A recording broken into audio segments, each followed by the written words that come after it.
Hello guys. Sorry guys, I've been quiet for a while due to my study. My last video, which was about anatomy, unexpectedly gained a lot of attention on YouTube, so I wasn't prepared to solve so many new subscribers at once, and I wasn't able to create new content for the growing audience. But as Uncle Ben said, Remember, with great power.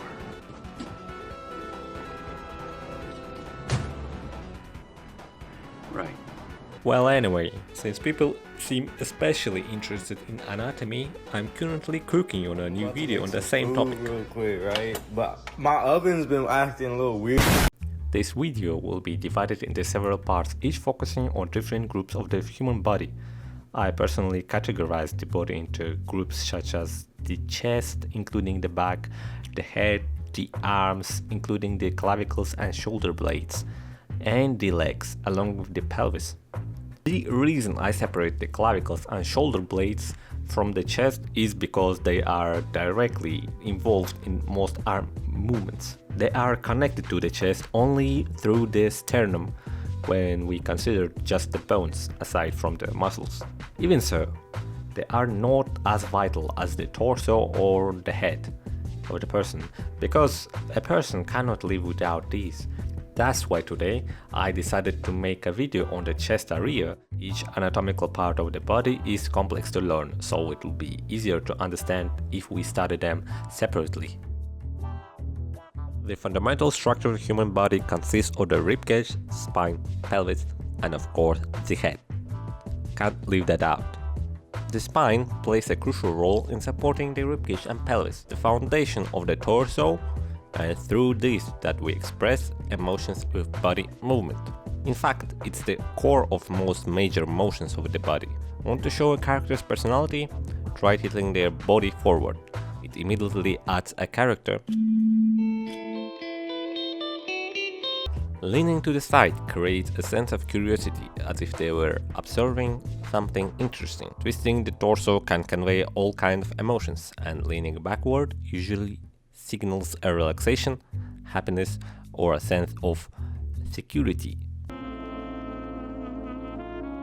When it comes to characters' poses, the spine really brings them to life. While it might seem like the arms and legs do most of the work, the spine is actually more important in creating dynamic poses. Most artists start with the torso and then add the limbs to stabilize the pose. It's a simple but effective approach. If you want to simplify drawing the torso and head, there is no need to overthink it. A rough outline will do the trick. Some people even prefer using rectangles, but that's really up to you. Oh, and just quick note. In general, male tend to have slightly bigger ribcage than female, though it's not always the case. So now we've reached to the point where we'll start breaking down the torso, focusing on the ribcage and spine in detail.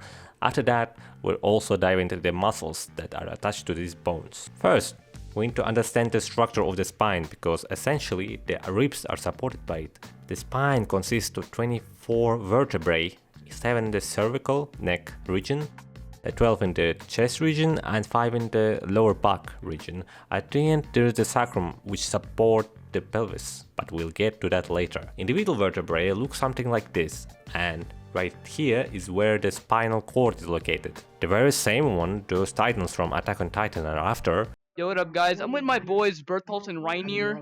They're talking about destroying some walls, but I don't know what they're saying. They're probably just joking. The vertebrae are connected to each other, forming a structure that's both flexible and strong, allowing it to support the entire body. Now, along the spine, there are attachment points where the ribs connect, forming these joints. If you look at it from another angle, it almost looks like a stick pressed tightly against a bow. While the ribs are connected to the spine at the back, at the front, they're connected to the sternum. 10 ribs are attached to it via cartilage.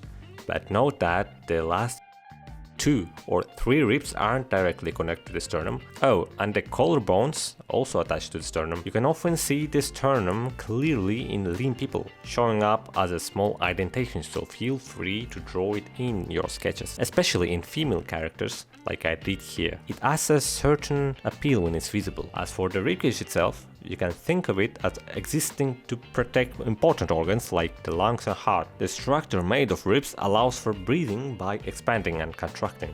Now imagine if the rib cage were completely solid like the skull protecting the brain, it would make breathing much harder. Plus, the rib structure is more effective in some cases of injury. If one ribs get damaged, the entire structure doesn't collapse. I can't seem. Ah! Oh, don't be such a baby. Ribs grow back?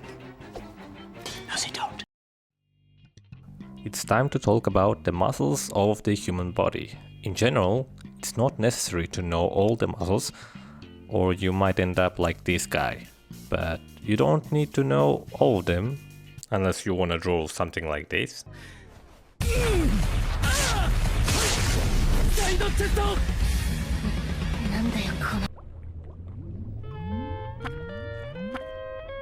Without further ado, let's break down which body parts we'll be focusing on. Since muscles are connected throughout the entire body, it's hard to say that they only exist in one specific region.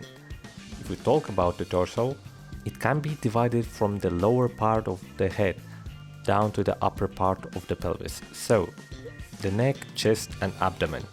The back, on the other hand, extends behind, straightening the spine and helping stretch the body and move arms. One more thing, I'll be only talking about and showing the muscles that can be seen. I won't be going into detail about the ones that are hidden deep within or the really tiny muscles. Why draw something you can't even see, right?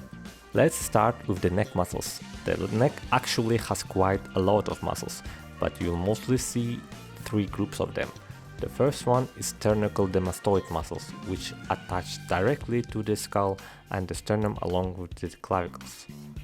This is an important anatomical landmark. The second most visible neck muscle is the trapezius. It's also considered as a back muscle, so we'll discuss it more later. But it's worth mentioning that if you want to draw a muscular character, this will be a key landmark, as it becomes thicker and shorter when developed. Between the two sternocleidomastoid muscles is the laryngeal prominence, or simply Adam's apple. Since men have larger vocal cords than women, their Adam's apple tends to be more pronounced.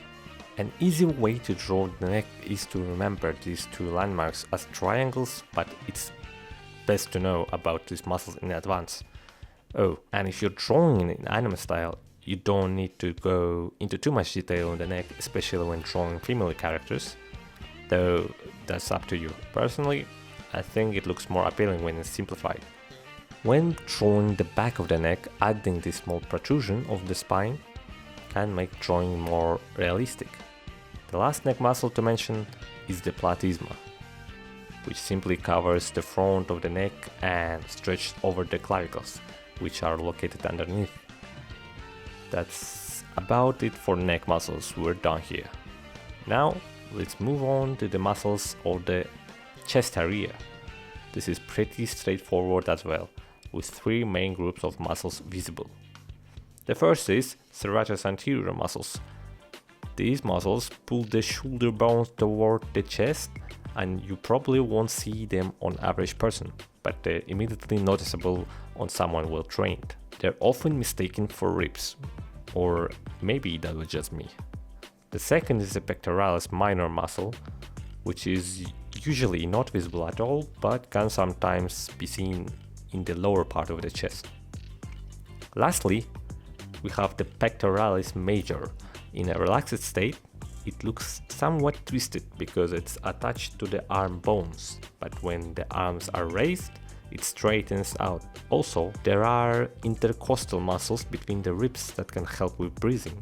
These are the ribs we usually eat, by the way. Now onto the abdominal muscles. This part is much simpler in my opinion. You could just draw one big muscle. In reality, though, there are about 4 layers of muscles here, but they're so closely packed together that my lazy self prefers just to draw one that's on the surface. But I should at least show you 2 important ones. Since the abdomen has no bones to protect the organ, the front of the abdominal cavity is made up of 3 powerful layers of muscles that help control both the upper and lower parts of the body. These layers assist in various movements like bending sideways, twisting the torso, coughing, and even controlling the process of defecation. And vomiting too, by the way. The front abdominal muscles are connected to the serratus muscles from the chest, which is an important detail when drawing strong characters. Also, this white part of the abdomen is called the aponeurosis, that also come in 3 layers. Lastly, one of the most famous muscle groups is the abdominal muscles, or simply the abs. There is not much to say here except that they sit between the first and second oblique muscles of the abdomen.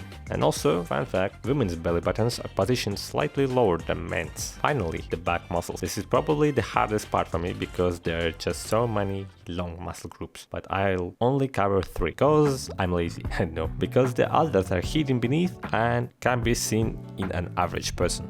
Back muscles can be divided into 2 types: deep layer muscles that help raise back, stabilize the neck, and keep the spine straight, and also help with breathing. Surface layer muscles, which are visible and mostly responsible for arm movement. These are the ones we'll focus on. First, there is the trapezius muscle we talked about when we were drawing the neck. It's responsible for moving the arms and shoulder blades. The development of this muscle is an indicator of arm strength. The second muscle is latissimus dorsi, a very wide muscle. It's especially popular among people who work out and those who love a certain movie star named Bruce Banner. Just kidding. Of course, I'm talking about Bruce Lee. I'd also mention the erector spinae muscle because it's very noticeable on almost everyone. Well, that was a long and tough video for me, but I hope you learned something new. Just knowing about these muscles will help you draw the torso much better, even if you haven't practiced much. If you did learn something, please give this video a like and subscribe to the channel because I'm not done with my anatomy series yet. In the next video, I'm going to break down and explain the anatomy of the arms and hands. Though I might record a separate video just for the hand, because that's a tough one for everyone, I think.